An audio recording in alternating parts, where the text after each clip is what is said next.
This Real Agriculture podcast is brought to you by Genesis Fertilizers. Nitrogen fertilizer is your farm's #1 expense. Farmers are working together through Genesis Fertilizers to solve the problem of high prices and security of supply by planning a state-of-the-art nitrogen plant. Security and earnings through ownership is the solution.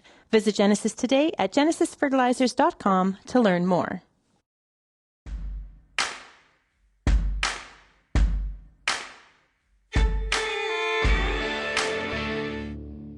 All right, so here we are. You may know this gentleman joining me here on the show today. This is Sean Haney, host of Real Ag Radio, except on Tuesdays when it's my show. Welcome here, Sean. Oh, it's great to be a guest. Yeah, now you can do you can just go off on any tangent that you'd like. Yeah. And I have to try and rein you back in. It'll be great. Perfect. Good luck. Yeah, okay. Yeah, thank you. All right, so today, Farm Transition Appreciation Day, which, good heavens, glad we have such a day. Didn't know. Right? Yeah. It's like, International Coffee Day or like Buy Your Neighbor a Pet Day, but this one actually matters. So this is why we're devoting the entire show to it. So one of the things I want to talk about before we dig into, we've got some really great data from the Canadian Farmer Sentiment Index that actually I'm really excited to share and talk about because we actually know a lot about what farmers are thinking, which is great. But one of the things I think, if anyone's been following along on social media, there's been several discussions about some of the hiccups really that people are faced with in this question of transitioning the farm business. And I feel like I haven't articulated some of my points very well. So I wanted to do some of that here. But Sean, I'll ask you first, where do you think, when it comes to farm transition, where there are non-farming and farming siblings, where do we go wrong the most? I would say simply we fall into the trap of not following the rule that fair is not equal and equal is not fair. Yes, I would agree. Yeah, and I think this was sort of in that thread of people discussing this topic. I think with the grand appreciation of land values, this has become much more difficult to sort this out. And maybe there's one thing in terms of managing the process of the succession operations and ownership from, parents to the on-farm sibling, dealing fairly, not equally, but fairly with the off-farm siblings is, that's a whole other set of issues. I personally grew up in a family where that ended up being a disaster. I watched it in my dad's family. If you read the book on how it could go epically wrong, that they're in the Hall of Fame. And it was all about off-farm family versus on-farm family. And so, and we're going to get to some of the data, but communication is something that tends to, when it's not good, that makes it kind of snowballs and makes this whole issue even worse, I think. Right. And so that was part of what the discussion was in exactly that. I think at the surface, many people say, well, of course, fair is not equal. Okay. There's going to be some people that don't agree with that. But I backed it up even a step further. And this is the part that I don't think I've articulated well, that I wanted to put out to our audience as well, is why do we expect, though, that it be at all equal? In my mind, I think that there is the emotional attachment to land, there's the legacy component, but if I'm running a particular business that requires certain assets to run it, I'm running that business, I need those assets, I have to make those assets pay for themselves. Is there another business where there would be people who are like, well, I also want the grocery store assets because, yes. Right? I think so, yes. I think there is. Yeah. But I think we need to back up a step in the conversation about equity and fairness, or being equitable and fair, is that it's not going to end up an equal share because there are components of the family that are not continuing to try and run a business.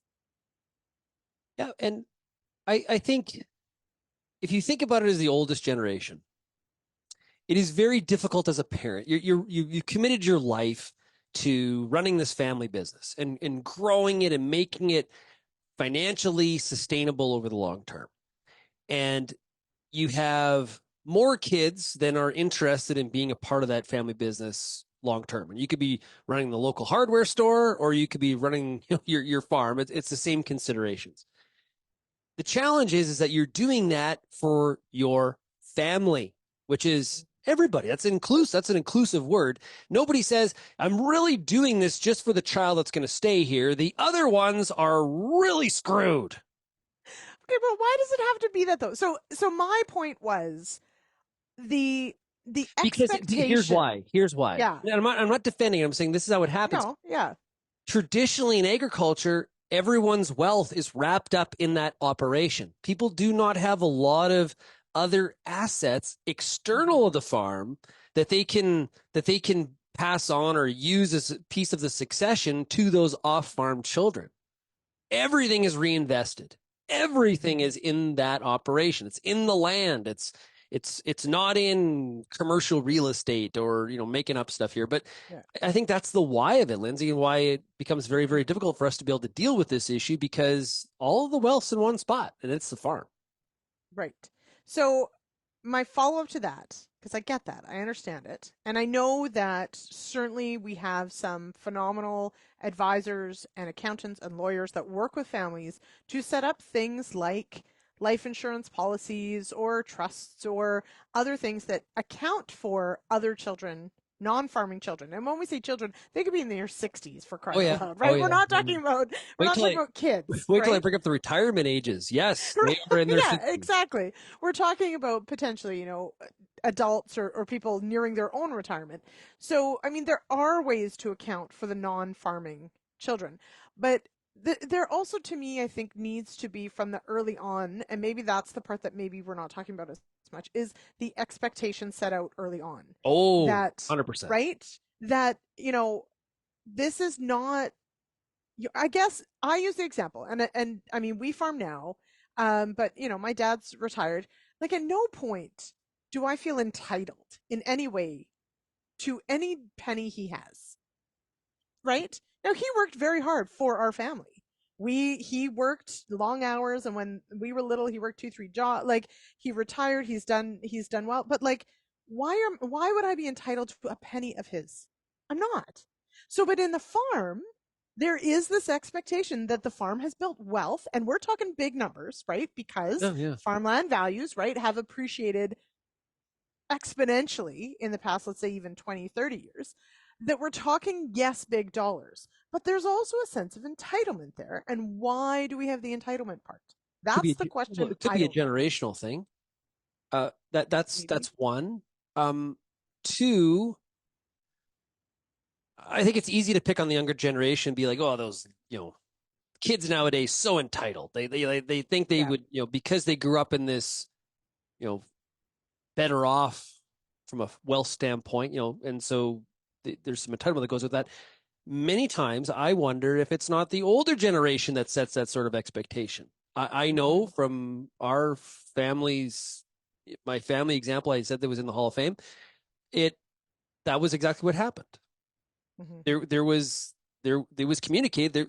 The expectation became that there was going to be this big pot of money for the off-farm kids. Yeah. They were adults. They were in their 50s and 60s. That expectation was set by the patriarch, right? And so that can happen too.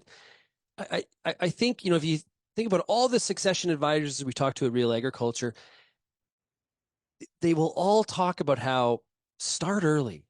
And I think the earlier you start with this process, potentially you kind of knock some of the entitlement sort of down, because everybody's kind of in the loop when it comes to what the plan is going to be. It's when we start, when somebody, the younger generation is in their 60s.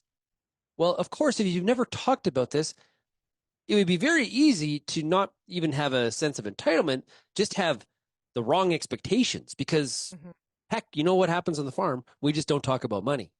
Right? That's the last thing we talk about. And I want to flip this the other way, exactly as you mentioned. At times, this is perpetrated by potentially the asset owner, the most senior of the generations, who perhaps in their mind, very much said, I want it to be equal. And I know this right now. I can think of two examples of people that I have spoken with that the parent wants things to be equal at the expense of the ongoing farm. And Oh, that Hunter, right, and yeah, that is just as big an issue, which is why I come back to this entitlement thing of, yeah. but if the person who owns the asset wants to divvy them up equally between their children, even at the expense of the ongoing business, I mean, that also exists. That is a very real and very difficult situation to navigate as well. And in the with the wrong intentions tied to that, it can be a disaster. And you can see how miscommunication happens, right? Yeah. You're an off-farm kid, you're working in downtown Saskatoon, or maybe you're in London, Ontario, and you see your sister or brother who stayed on the farm has been set up for life, right? And And you see and it. and Yeah, you maybe see it, not. and But hey, yeah. listen, you chose not to go back. Yeah. But there can be some families are difficult, and so this Yeah. is where the communication piece comes in Yeah. to bridge all of these potential gaps and hard feelings, and the more time that exists in between dealing with some of these Yeah. issues, the hard feelings build up, and Hmm. resentment, and oh boy, But also, I think, it's ugly. your point about, though the setting out those expectations early also gives time potentially to, so let's say I'm the person who's going to take over the farm, and my parent or whatever has decided everything's going to get divvied up.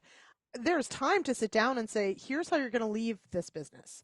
I'm going to be short of capital. I'm going to be short of working capital. I'm going to, right? Like there's time potentially to have that conversation. I don't know how good it would be to change minds because minds don't change quickly, but at least you could have that conversation. Yeah, and I think too, like we talk about these things in like finite transitions. I'm not sure, but like they start and stop. Like it's like all of a sudden, mom and dad say, you know what, we're retiring. She's all yours. Management, ownership, Yeah. boom. It's all on your plate, and they vanish.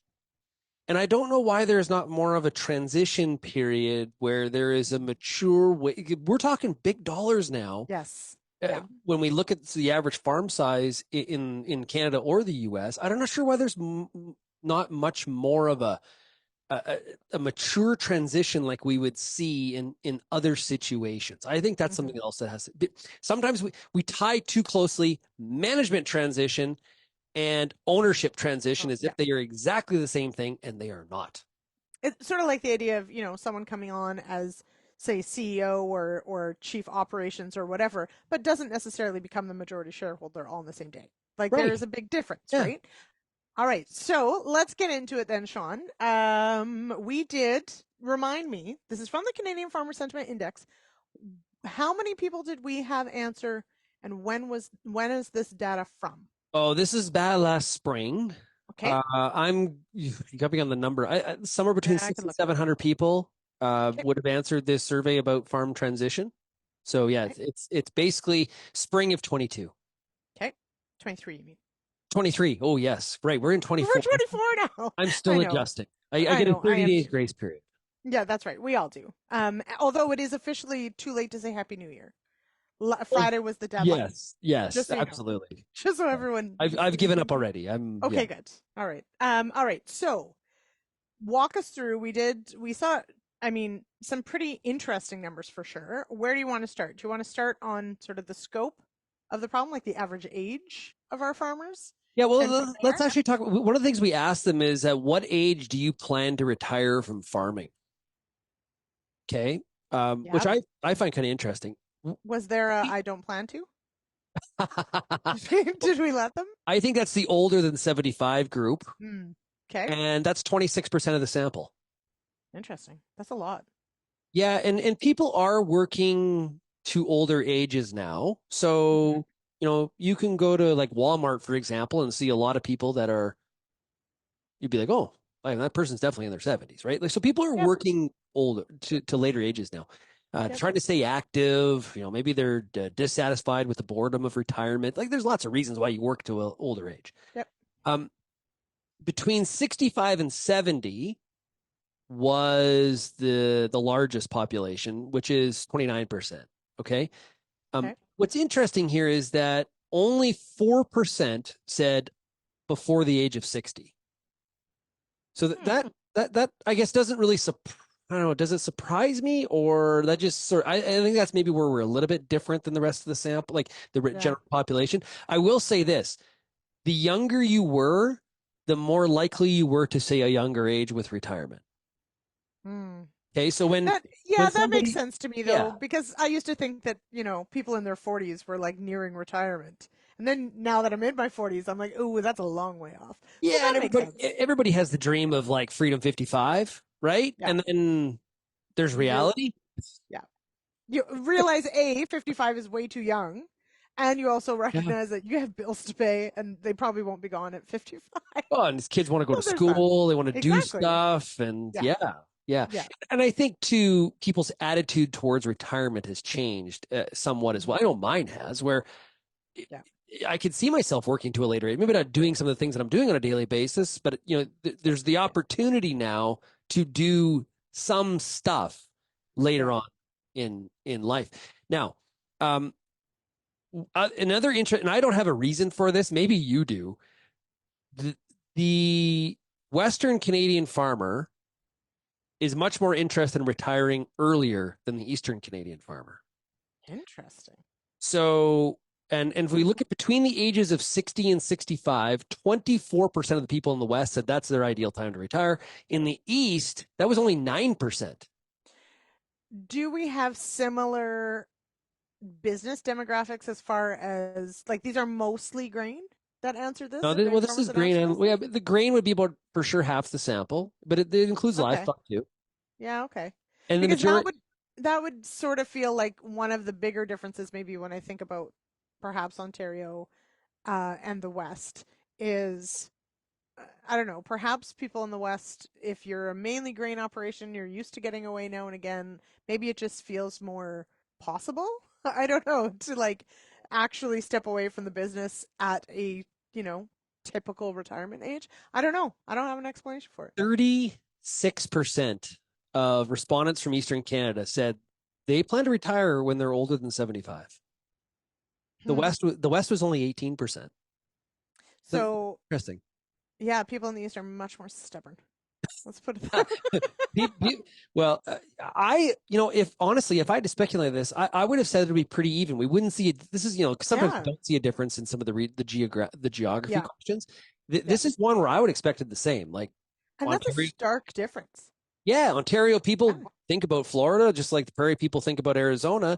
But clearly there is a difference in terms of the expectations from an age perspective. Now, all right. Okay, so that's retirement. So let's talk about some of the succession stuff. So what we asked is, does your farm have a written transition succession plan? Now, the idea here is that if it should be written down, right? And I think the last census sort of identified this was, and Farm Management Canada has done some surveying where we have some work to do here. There's not as much written plans as probably we have, we would like to see it out there in the marketplace. Only 37% said they have a written plan. Yeah. Okay. Does your farm have a written transition succession plan? Only 37% said yes. 63% said no. Now, some of those could be in progress, but or maybe they're very early in their farming career and don't feel that they're at that stage yet. We could probably overlay that data.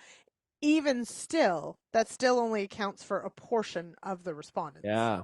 In which case, I think anything under 50% is a bit worrisome. Now, I would love to maybe ask the question, unrelated, but compare them, and maybe we ask this at a different time of our the sentiment index, is about having a written business plan. Like, I wonder, right, if in general we're just not great at writing things down.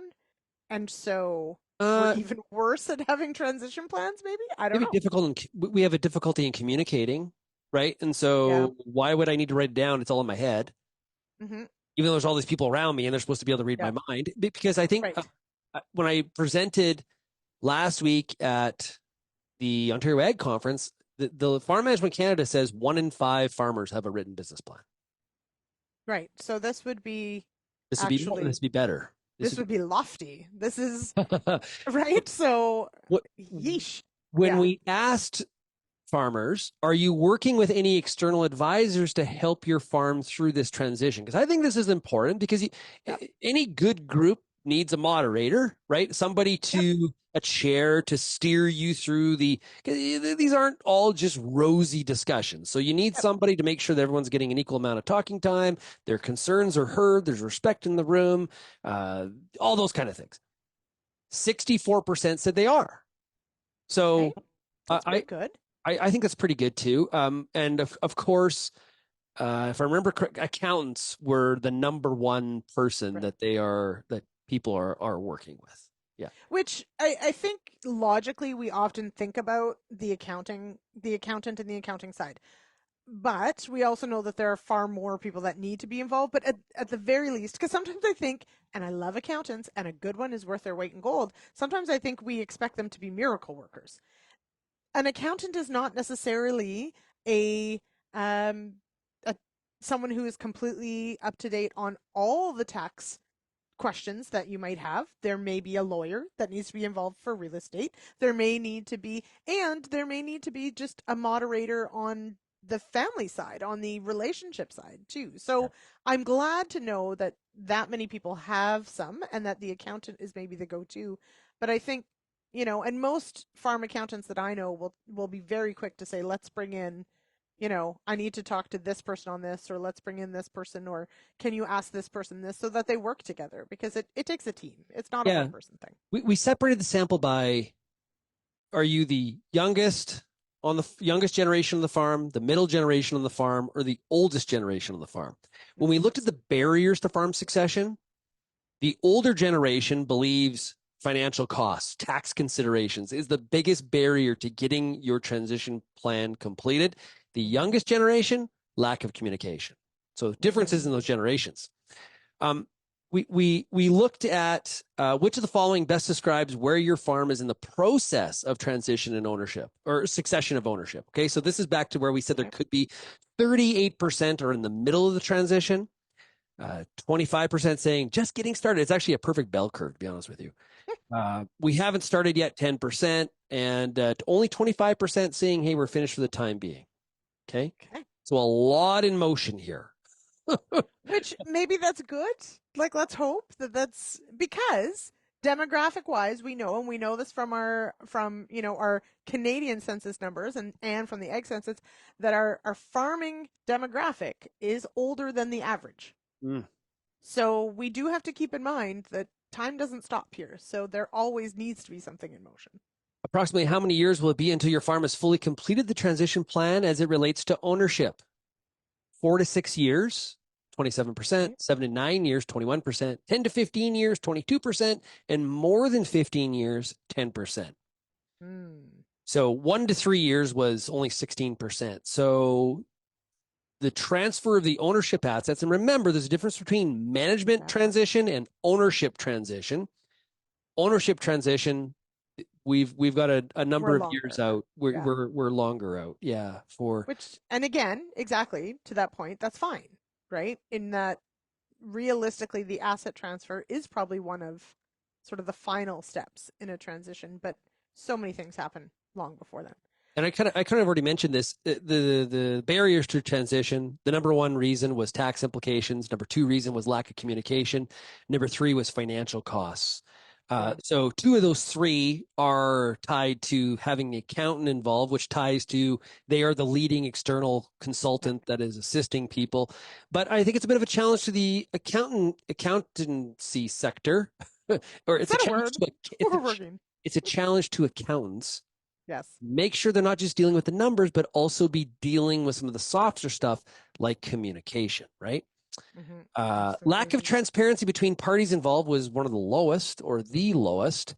Now, what we also did, and I think we're probably running out of time here, Lindsay, but there we are.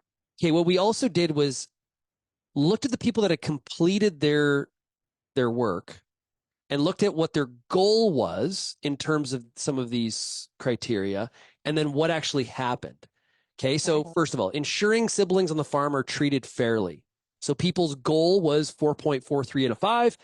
Their evaluation was 4.04. So you can see there's a bit of a gap there of about 0.4. Okay. The biggest gap is in open and transparent communication. It's a full 1 point. The second biggest gap, ensuring everyone knows their role in the process. So although the barriers are very financial, the biggest gaps are actually dealing with things like communication and clarity on roles and making sure like things, the softer things, that's where the gaps are. So it's kind of really fascinating stuff at work. That actually, to me, that is, so two things. One, calling something, softer skills does not make it less important. Let's make that very true. It's the same thing with hard skills versus soft skills. Soft skills does not mean they're less valuable. They're just different. And harder to learn, honestly, let's be honest, and harder things to deal with.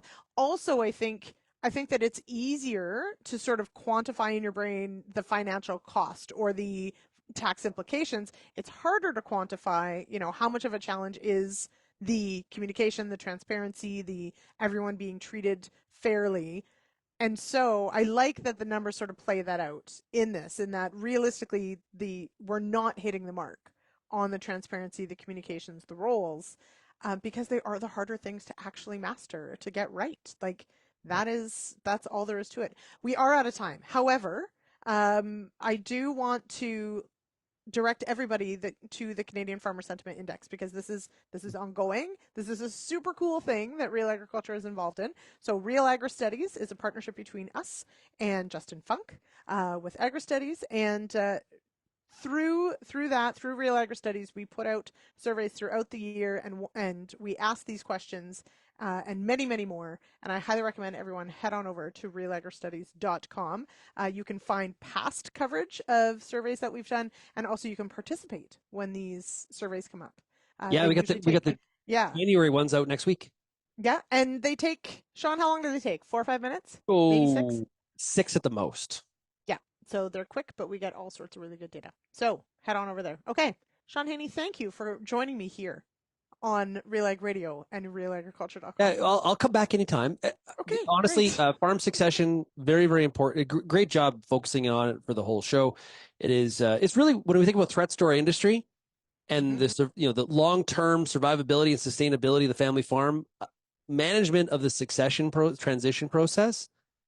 It's a threat. There's a lot of external, but the best part is this one's kind of in our control, much more than some of the other variables we deal with. So let's do it. Let's do it better. Yep, absolutely. Agreed.